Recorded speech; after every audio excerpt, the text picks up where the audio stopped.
YouTube and welcome to channel at Bella, and today I'm going to be doing my comic collection, part 2, which is really good. All of this is on DC Comics.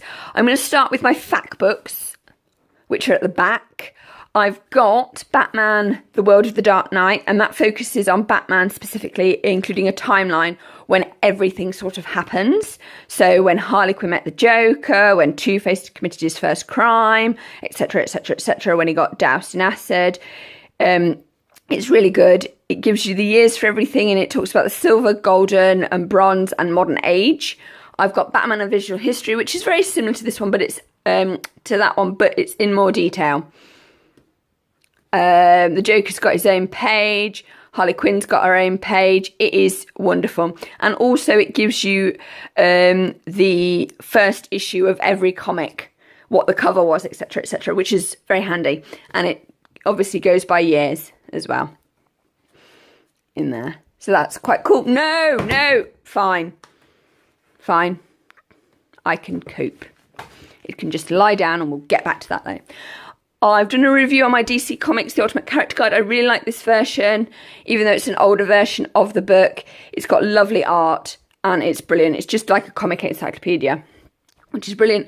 I've got the Suicide Squad 2006 film book, which just sums it all off. The characters make DC. The plots are always going to be weak. But it's a lovely, lovely book. I really, really enjoy reading it. And then I've got the Joker's own book. He's the only DC villain to actually have his own book. Harley Quinn is in this book for about a third of it. She's even in the introduction. She's got her own paragraph in the Joker's introduction. And she is, she's present here as well as the Joker. Harley Quinn is getting her own book because this year it's her 25th birthday. She's been in comics and animation for 25 years, so they're giving her own book. Joker's been in comics and animation for 75 years, though probably it's about 78 or 79 now. So that's that. He's the only DC villain at the moment to have a book. Harley Quinn will be the next one to have her book. Lex Luthor does not have a book. But I am going to show you, not that one, I am going to talk about these. I'm going to show you these two because I really, really like these two. This is Joker, which I've shown you before, and this is Luthor, and it's drawn and written by the same authors. Yay, more falling down. Love the chair. And I absolutely adore what they've done to Luthor and the Joker in those two. They're brilliant, brilliant, brilliant comics. Check those out. This is Suicide Squad Most Wanted. It does have the Suicide Squad in, but it actually does focus on Katana, which is awesome because Katana is actually a member of the American Justice League. The American Justice League was set up by Amanda Waller as well, except they don't have bombs in their necks. The regular Justice League are separate from government intervention, obviously. I then have got Batman, Joker's Asylum Volume 2, and each story focuses on one villain and it tells of an anecdote or a story that happened within the asylum, and the Joker is the narrator, and it's a brilliant series. I really want to get a volume 1 of the Joker's Asylum. I've got Batman Arkham Asylum, and this is a serious house on a serious earth. It's the 25th anniversary edition, one of the finest superhero books ever to grace the bookshelf, and it is. It's really, the art is beautiful. The plot is wonderful. It's just brilliant. It really, really is brilliant. That's what I'm going to say about that. I do have this, A Death in the Family, and it is the older comic, which is brilliant. I also have this, Batman and Son, and this features Batman and Damian Wayne. But what I really like about it is at the back, we get the first ever story where Batman meets Talia Gould. So that's pretty cool. In this one, what do I get in the back of this one? Anything? No. Who knows? Don't know why I've got something about the dentist in there. That's just weird. Okay. Joker Celebration of 25 Years is awesome. It doesn't have all of the comic or all of the story inside it's just like a selection, but it goes from the modern era all the way to his 1930s beginnings, which is just awesome. So there we are. See?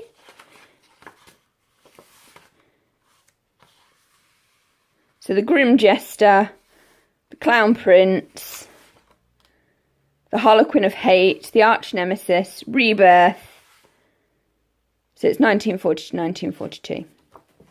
Yeah, it is awesome. And actually, it also gives you a good history of how comic art has changed as well.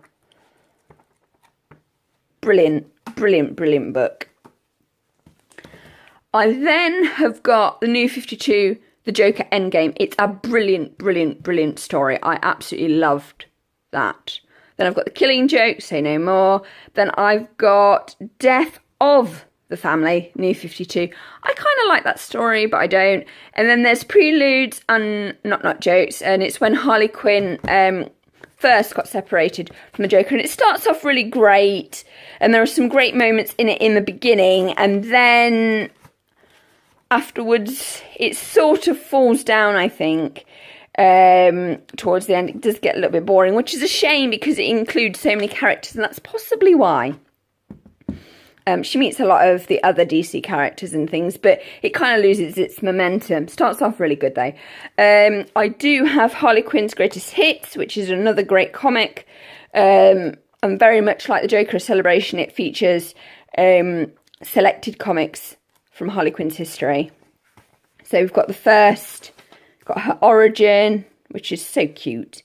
It's just 2 pages, which is awesome actually.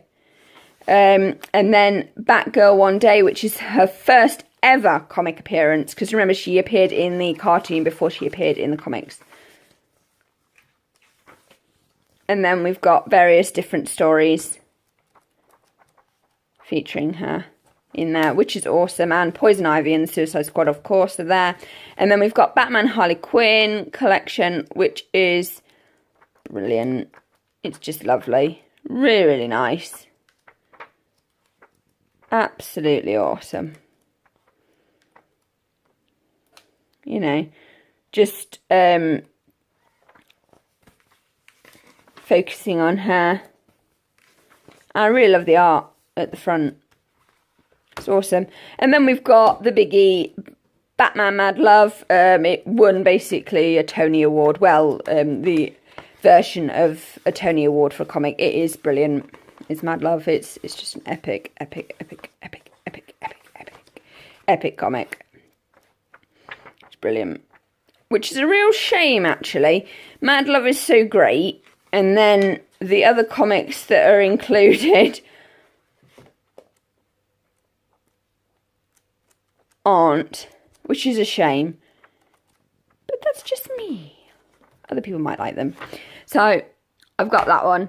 I then have my 2 superhero collection with the little figurines that are over there, booklets. And I absolutely adore these booklets because they are brilliant. They also give indications and alternate futures and tell you little anecdotes that people have forgotten. And I really, really like them. Really, really like them. So it's like a crash course in the character, but it's really detailed as well. And then I've got one for Harley Quinn. Yeah. I really want to get that comic, actually. I've been looking and looking and looking and looking, and I want to get it, but I don't know where it is. So I will continue to look for stuff. So it's just really good. And then I've got Eagle Moss Masterpiece Collection, and this booklet is just fabulous. I know, normally I wouldn't show you, but I am now. It is awesome. Like all their history. See, look, there's Lex Luthor versus the Joker. And actually, Lex is actually wearing a darker version of purple, which kind of says something, I think. And then there's the stuff on the Killing Joke, Arkham Asylum, then Harley. So, yeah. So, this is my second part of... I want to get that. I need to get some Gotham City Sirens. I want to get... and then there's Mad Love. So, yes, this is my DC comic collection part 2. I am going to be getting some other comics at some point, so look out for that. If you've enjoyed look at my comic collection, please let me know in the comments below. Please like, comment and subscribe, and keep watching, guys. Thank you. I couldn't do my channel without your support. Bye!